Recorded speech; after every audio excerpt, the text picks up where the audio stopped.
Chris Anthony here, and I wanted to share a little perspective on an observation I've been making since Thursday until the present. And this is about the Bayou Classic weekend. Now, mind you, in the service industry, this weekend, many people opt to take off because of the sheer rudeness from the black community, because it's primarily black based. It's a game, I believe it's a football game between the universities Grambling and Sutherland, I believe. And they come to New Orleans, they battle it out in the Superdome, and I guess whoever is victorious gets to rub it in the other team's face that's been defeated. Now, Bourbon Street is littered with black people, and also just Canal Street in general, because black people have a tendency to, as one would call it, they call it stunting, but I just call it being very, very ostentatious, and they want to wear their wealth, or at least what they have an idea of wealth being. And a great deal of them, they will literally loop around the Canal Street area, like within like a 6-block radius, to be seen and heard. They go to Bourbon. They want to be the most flashy people that you basically encounter on Bourbon. They have the most incredibly hostile and nasty attitudes that one could ever encounter. In general, just in general. Great deal of us in the service industry, we opt out to not work this particular week, and we avoid it. And that's just us decent service industry dwellers. We're not in this just because we want to be in this. We're in it because the money's good when it's good. And you want to provide service to people who appreciate and who also comprehend that servers do not make a lot of money. They don't even make minimum wage hourly. So our tips is our livelihood. But when you have a couple, for the most part, black, come into the restaurant, they look at the menu, they find issues with the pricing, and if they decide to stay, they literally penny pinch the entire menu. They buy the most cheap, the most inexpensive products, or the most inexpensive food. And mind you, they all split it. Again, nasty attitudes. They literally run you rampant for that less than 5% that they end up tipping you on a bill that probably is a good $100 or $150.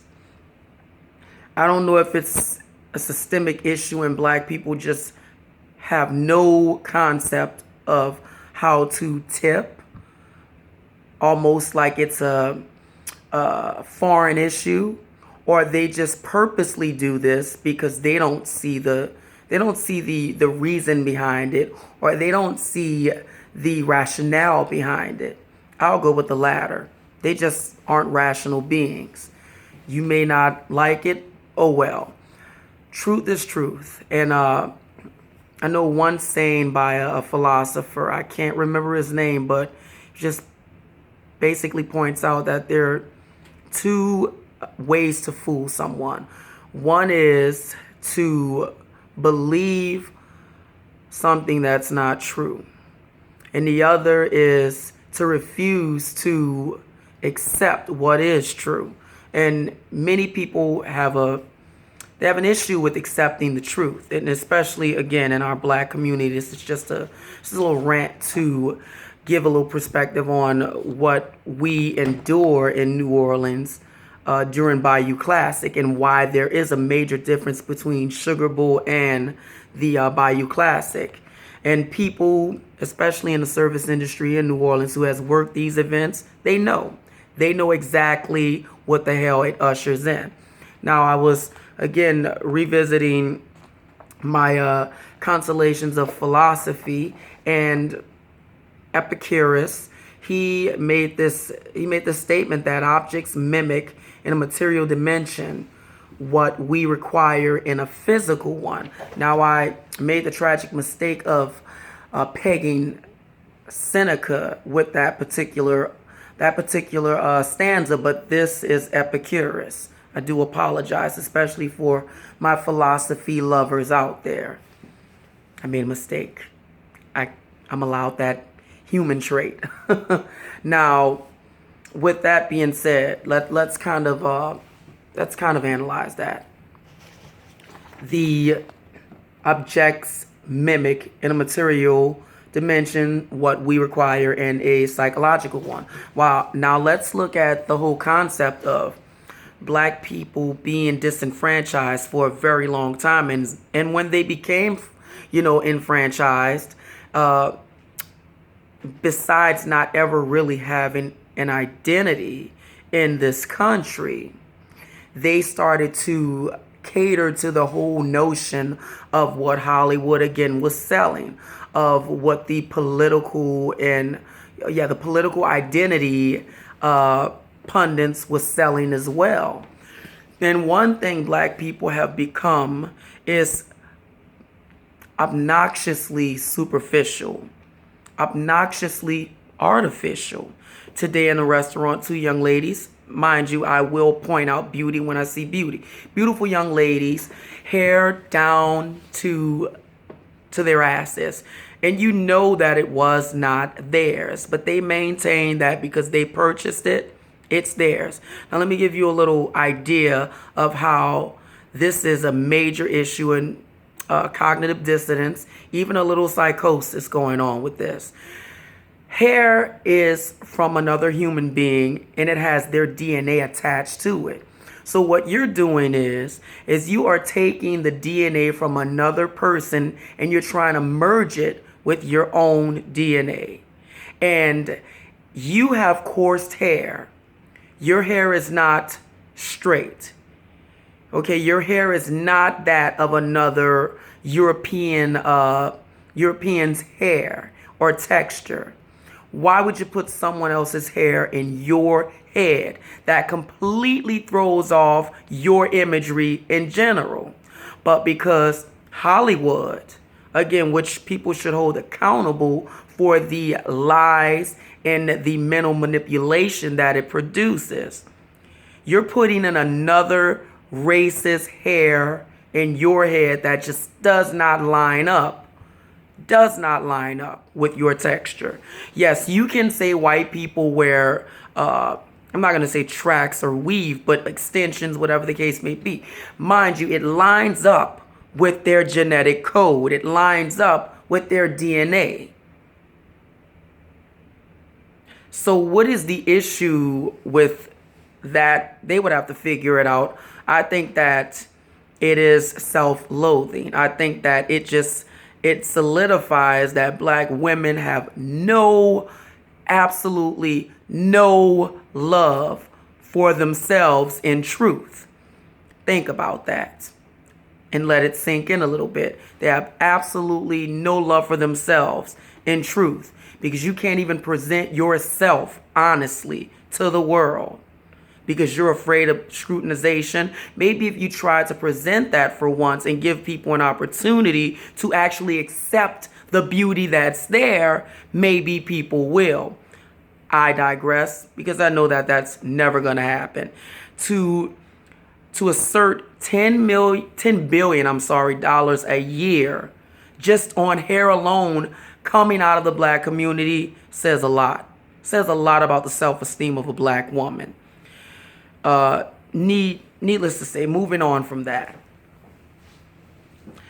our black men, again, littered in tattoos from the neck on down, driving around in what they feel is the most expensive cars, that they've taken these vehicles and they've modified them and they've they've really depreciated them even more so, because from the moment you drive off the lot, it's being depreciated. So they have absolutely, again, no concept in a difference between money and wealth. Okay? Because they invest. And that's something that I made a big deal with a particular friend, is investing. What we invest in. Okay, I was expressing this to a friend that getting him to think about, what are you investing in? Okay, you claim to love music, but you don't invest in it. I never hear you talk about it. I never see you write anything. You sit in a coffee shop with me for hours on end. I'm doing work. I'm doing what I have a passion for. I'm doing what I love. Why are you not writing any of your music? No one's stopping you. Why are you not composing anything? So are you sure music is what you love because it's a passion? Or is it something that you feel will get you some sense of popularity? And that's the latter. That's what it was about. It was only getting some type of popularity. We have a great deal of black people that truly have no damn talent in the areas that they choose to invest it in, but because they know it's a quick, easy scheme and way to get popularity, they cave into that. They abandon the things that they probably have some special skills with, a talent with. Seeing this throughout the weekend, black people being so in love with their outer appearance and what everyone thinks when they see them, that they'll literally go broke to come to New Orleans for a weekend just to fucking walk around. Because a great deal of them don't even go to the games. They just come because they need to walk around and present their ostentatiousness. Lost race, which is why I made that particular segment of African American social experiment gone wrong, because that's exactly what I view it as. It's an experiment that just literally went wrong. It's a mutation. It's a mutation that's pretty much it's went out of what one would think it would. It just metastasized to something completely different. So what Epicurus was pointing out even then, like in 1000 AD, I believe, was that people have a tendency to invest so heavily in material things because something is voided on the inside. Something is missing. And mind you, the material things that you invest in, it's only going to quench that thirst for the moment. You're going to jump on the next trend or the next thing that's considered popular when it comes up the next 5 minutes. Because people are always inventing new things or new ideas.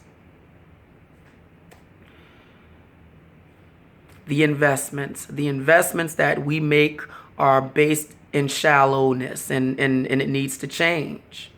It definitely needs to change. Again, this has a crippling effect in the black community. Hear a great deal of them walk around with this. They have degrees here and there. Just because you have a sheet of paper saying that you passed a particular class doesn't mean you're educated. It does not mean that you're an intelligible person. Doesn't mean you use critical thinking. Just means that you are very good at conforming. Just means that you follow directions, I guess, relatively well, because when the government got involved with the education system, they could not fail people who were not college material. And a great deal of Americans, especially in the millennial sector, they're not college material. But you've already paid for it through the government. They have to pass you. They have to. Now, the investing that we need to do, if knowledge, if information is the most valuable commodity on this planet, then why are black people not trying to get knowledge? Why are we comfortable and complacent in this stupidity that's produced in our community? I love to read. I absolutely love it. This is one that I'm reading, and this is the Consolations of Philosophy. Mind you, I've already read it, but I have to read it a few more times because I like to find certain points that's made in there, and I like to reflect on it, because a great deal of what the philosophers that's featured in this particular book, I can identify with it, I can empathize, and I can relate to it. Now, whom I lay with every single night, I give you an idea. This is who I lay with every single night. There's books everywhere in my room, especially in my bed. There's also books on the floor. My Constitution. As you can see, this looks very horrible. It's all eaten up because it's disintegrating, because I guess I've used it. The Creation from Jekyll Island. This is a great book. I've not gotten through it completely, just certain paragraphs. I have a few more. That's Edward Griffin. Love him. Author Schopenhauer. I have both his books, The World as Will and Representation. This is a great book. This is a great book by John Taylor Gatto. It's The Underground History of American Education. Of course, you can't be a literature lover or a reader without George Orwell's 1984. You just can't. There is another one that I feel like, especially when you're talking about governmental things, you need to have. And it's a great book. Read this book. It's a great book. It's an easy read. Confessions of an Economic Hitman by John Perkins. You must have that. I have a lot of books, of course, on history. A dozen books on history. I feel like you also should read Utopia by Thomas More. You definitely need to read that. Of course, I'm a major fan of Sigmund Freud, his daughter as well. A general selection from the works of Sigmund Freud. Of course, Michel de Montaigne. It's a great philosopher. I have something on Psych 101, wine. Plato, the Republic. I also have some books on my dresser piece right here. I don't really know what it's called, but it looks like a dresser to me, a little miniature one. Not that great when it comes to identifying furniture like that. There's newspapers everywhere. The Overthrow by Stephen Kaiser, which is also a great book. Oh, a must-read, The Neoconservative Threat to World Order by Paul Craig Roberts. Great writer. Great economic pundit. Economist, as one would call. Of course, H.P. Lovecraft. I have Edgar Allan Poe over there. I don't know how this is actually being picked up. Doesn't really make a big difference, because this video was literally just to give some perspective on what I see when I look at the community or when I look at black people. And I want you guys to give me your perspectives, give me your feedback. I enjoy the conversations via the the internet with some of the people that ask really good questions, and I love when people ask really insightful questions, because that informs me that they are hungry and they want to know. We had a great conversation over a few texts on Facebook. Subscribe, give me a like, give me your perspective, especially with that investing. And I'm Chris Anthony.